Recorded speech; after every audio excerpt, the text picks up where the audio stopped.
পুরো বিশ্বকে অবাক করে দিয়ে মধ্যপ্রাচ্যে সাম্প্রতিক সময়ের অন্যতম বড় সামরিক মহড়া দিয়েছে ইরান। এই মহড়া নিয়ে শুধু মধ্যপ্রাচ্যেই নয়, বিশ্বের বিভিন্ন দেশে আলোচনা শুরু হয়েছে।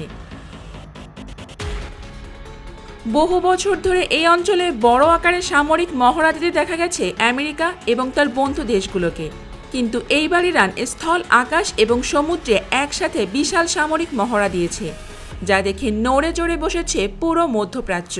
বিভিন্ন আন্তর্জাতিক প্রতিবেদনে দেখা গেছে এই মহড়ায় শত শত সামরিক যান, যুদ্ধবিমান, হেলিকপ্টার, স্পিডবোট, ক্ষেপণাস্ত্র ইউনিট এবং অত্যাধুনিক যুদ্ধজাহাজ অংশ নিয়েছে।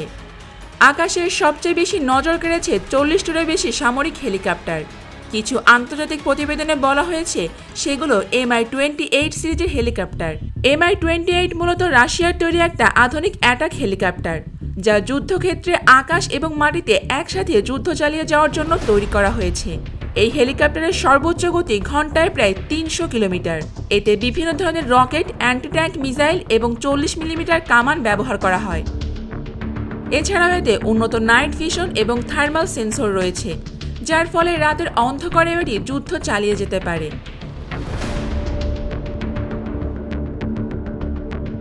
মহড়ায় চীনের তৈরি করা CH-47 চিনহক ধরনের ভারী পরিবহন হেলিকপ্টারও দেখা গেছে। এই ধরনের হেলিকপ্টারের প্রধান কাজ হল দ্রুত সৈন্য, যানবাহন, অস্ত্র এবং ভারী সরঞ্জামকে এক স্থান থেকে অন্য স্থানে নিয়ে যাওয়া। একটি হেলিকপ্টার একসাথে প্রায় 13 টন পর্যন্ত ওজন বহন করতে পারে বলে বিভিন্ন প্রতিবেদনে উল্লেখ করা হয়েছে।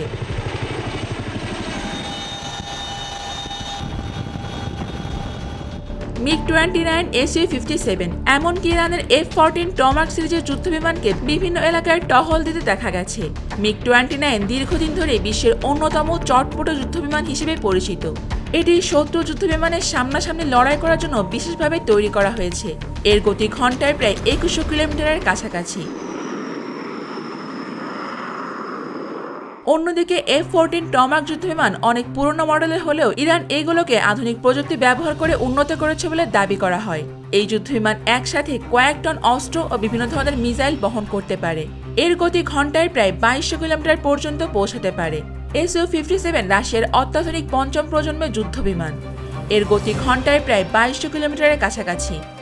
জানলে অবাক হবেন, এই যুদ্ধবিমান তার শরীরের ভেতরে প্রায় 4 টনের বেশি পরিমাণ অস্ত্র ও গাইডেড মিসাইল বহন করতে সক্ষম। সামুদ্রিক অঞ্চলে দেখা গেছে কয়েক শত দ্রুতগতির স্পিডবোট। ইরান বহু বছর ধরে ছোট ছোট কিন্তু অত্যন্ত দ্রুতগতির এই স্পিডবোটগুলো ব্যবহার করে আসছে। আকারে ছোট হলেও এগুলোতে রকেট এবং বিভিন্ন ধরনের মিসাইল বসানো যায়। কিছু উন্নত মডেলের গতি ঘন্টায় প্রায় 180 কিলোমিটার পর্যন্ত পৌঁছতে পারে বলে বিভিন্ন আন্তর্জাতিক প্রতিবেদনে উল্লেখ করা হয়েছে। তবে সবচেয়ে বেশি অবাক করেছে বড় আকারের যুদ্ধ জাহাজ।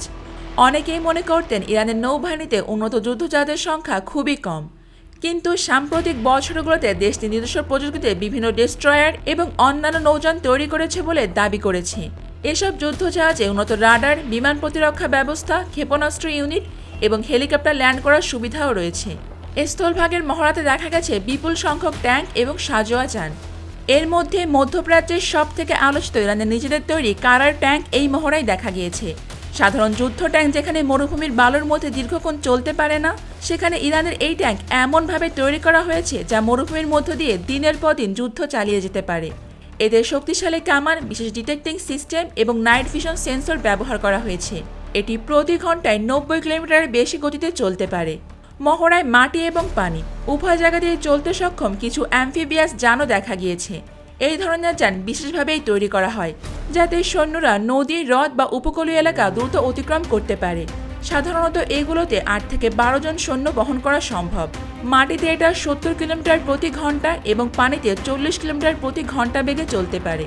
অন্যদিকে আন্তর্জাতিক বিভিন্ন প্রতিবেদনে বলা হয়েছে মহড়ার সময় হেলিকপ্টার থেকে সমুদ্রে বিশেষ ধরনের সোনার ডিভাইস ফেলা হয়েছে। সোনার প্রযুক্তি মূলত পানির নিচে থাকা সাবমেরিন বা অন্যান্য বস্তুর অবস্থান শনাক্ত করার জন্যই ব্যবহার করা হয়। এর মাধ্যমে সমুদ্রের নিচের গতিবিধি পর্যবেক্ষণ করাও সম্ভব।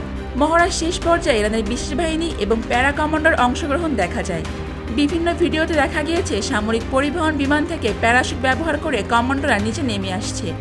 যুদ্ধক্ষেত্রে এমন অনেক এলাকা থাকে যেখানে স্থলপথে পৌঁছানো কঠিন, তখন আকাশপথে সৈন্য নামানোর জন্য এই পদ্ধতি ব্যবহার করা হয়। সব মিলিয়ে মহড়াটি নিয়ে আন্তর্জাতিক মহলে ব্যাপক আলোচনা শুরু হয়েছে। অনেক বিশ্লেষকরা মনে করছেন এর মাধ্যমে ইরান দেখাতে চেয়েছে যে তারা শুধুমাত্র একটা ক্ষেত্রেই নয়, বরং 3 দিক থেকে নিজেদের সামরিক সক্ষমতা শক্ত করার চেষ্টা করছে। আর সেই কারণে এই মহড়া মধ্যপ্রাচ্যের সাম্প্রতিক সময়ের সবচেয়ে আলোচিত সামরিক ঘটনাগুলোর একটি হয়ে উঠেছে।